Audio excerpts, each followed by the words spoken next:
7 times in 3 days. That's how many times my HOA president, Margaret Hensley, called 911 over the color of my new Mercedes. The shade? A shimmering emerald green that sparkled like a gem under the morning sun. Margaret, however, saw it as a personal attack on her authority, a violation of Willowbrook Estate's sacred rules. Her crusade against my car turned our quiet suburban neighborhood into a battleground, with police sirens, heated HOA meetings, and neighbors picking sides. But the real twist? Margaret forgot one critical detail that made her war on my car the most ironic saga you'll ever hear. Stick around, this story of drama, redemption, and a shocking revelation will leave you speechless. It was a crisp Saturday morning in Willowbrook Estates, a pristine community in suburban Virginia where manicured lawns and white picket fences define the American dream. I'm Daniel Harper, 52, recently promoted to Director of Compliance at Apex Property Management, which oversees 8 upscale neighborhoods, including Willowbrook. 2 months ago, I moved to 4285 Oak Lane, parking my brand-new Mercedes S-Class in the garage. Its emerald green paint, color code ESG 4285, gleamed like a forest at dusk. I'd chosen it to match my new address, a little nod to my fresh start. As I admired my car, my neighbor, Mike Larson, a YouTuber known for filming HOA disputes, strolled by with his camera. "Nice ride, Daniel. That's on the approved list, right?" he asked with a grin. "Spot on," I replied. "Emerald green, approved last March." But my pride was short-lived. 15 minutes later, my doorbell rang like a fire alarm. Through the camera, I saw Margaret Hensley, HOA president, in neon yellow workout gear, clutching a clipboard and glaring at my car like it was a crime scene. "Who are you?" she demanded when I opened the door. "I don't recognize you from the resident list." I introduced myself, offering a handshake she ignored. "That car," she snapped, pointing at my Mercedes. "It's against HOA rules. Only neutral colors allowed. Didn't you see the sign?" I knew the outdated 2018 sign she meant, but I also knew the rules had been updated. My father, a retired attorney, had taught me to handle conflict with calm. "Check the HOA website," I said politely. "Emerald green's approved." "Website?" Margaret's face reddened. "I never approved that." Ironically, she'd pushed for the website update herself. Before I could mention it, she whipped out her phone. "That car's gone," she declared, dialing 911. Mike, filming from his window, caught it all. "911, what's your emergency?" the dispatcher asked. "There's a suspicious vehicle in our neighborhood," Margaret said dramatically. 20 minutes later, Officer Tom Reynolds arrived, his dashboard tracker labeled Margaret Hensley. 47 calls in 2024. "Mrs. Hensley," he sighed. "What's the issue?" She pointed at my car. "Illegal color." Tom glanced at it, then at her. "It's green. Emerald green," I clarified, "approved by the HOA." He checked his tablet. "Yup, it's legit. Nice color, too." Margaret exploded. "He hacked the website." Tom struggled not to laugh, adding a mark to his tracker. Then I dropped the bomb. "Officer, I'm with Apex Property Management. I confirm the color's approved." Margaret froze. "You work for Apex?" she stammered, the connection dawning slowly. Tom warned her about misusing 911 and left. Margaret, undeterred, muttered, "I'll find a way." By Sunday, she'd escalated. At 6:30 a.m., she pounded on my door with her Karen squad, 3 women with clipboards and a banner reading, "Save our neighborhood from illegal colors." They thrust a petition at me with 57 signatures, half fake think Spider-Man and totally not Margaret, 5 times in her handwriting. "Impressive," I said dryly. "Where does Spider-Man live?" Mike, filming, narrated, "Welcome to HOA Drama Live, the Emerald Green Crisis."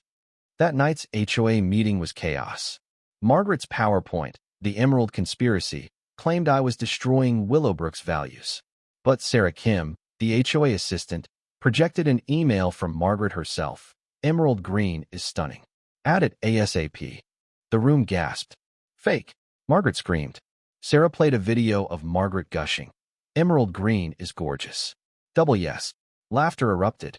"That's my evil twin," Margaret insisted. Mike whispered to his camera. "Chad, she's claiming an evil twin." Margaret called 911 again, ranting about color fraud. Tom arrived, his tracker now at 5 marks. Sarah handed him certified meeting minutes proving Margaret's approval. You seconded, thirded, and fourth the motion, Tom said. Margaret claimed she was hypnotized. I took the high road. Maybe she forgot, officer. Stress can do that. Margaret looked stunned by my kindness. Also, I added, I drafted those guidelines at her request. Sarah showed another email. Daniel, add more greens. I love them. Margaret's husband, Robert, whispered to Tom. She's got vision issues, but won't get tested. Later, Robert invited me over. Their home had no green, not a pillow, not a painting. Margaret's got trauma with green, he explained. As a child, her mother forced her to wear green dresses she saw as swampy mud. Then, in 2019, she was fired from a Macy's cosmetics counter after accusing a VIP, Eleanor Prescott, of shoplifting. Eleanor drove a green Bentley and wore a green suit Margaret saw as hideous, but others praised. Robert showed me Margaret's search history. Why green cars are suspicious, how to ban green legally, and why do I see green differently? Margaret's next move was an emergency vote to ban emerald green, exploiting 3 absent board members. I secured their proxy votes, foiling her plan. When she tore up the bylaws in rage, I calmly produced copies. Why are you protecting that car? She sobbed. Because it's mine and legal, I said. And because Eleanor Prescott didn't send me. The drama peaked when Margaret spray painted her Toyota Camry green badly, like a melting limeman parked next to my Mercedes, declaring, "Now you're not special." Neighbors gathered as Mike filmed. My mother, Elizabeth, deadpanned. That's not even close to emerald. Margaret called 911 on her own car, insisting it was illegally green. Tom, dreaming of transferring to Alaska, marked his tracker. At another HOA meeting, I showed emails of Margaret praising green after watching TV stars in green outfits. She broke down.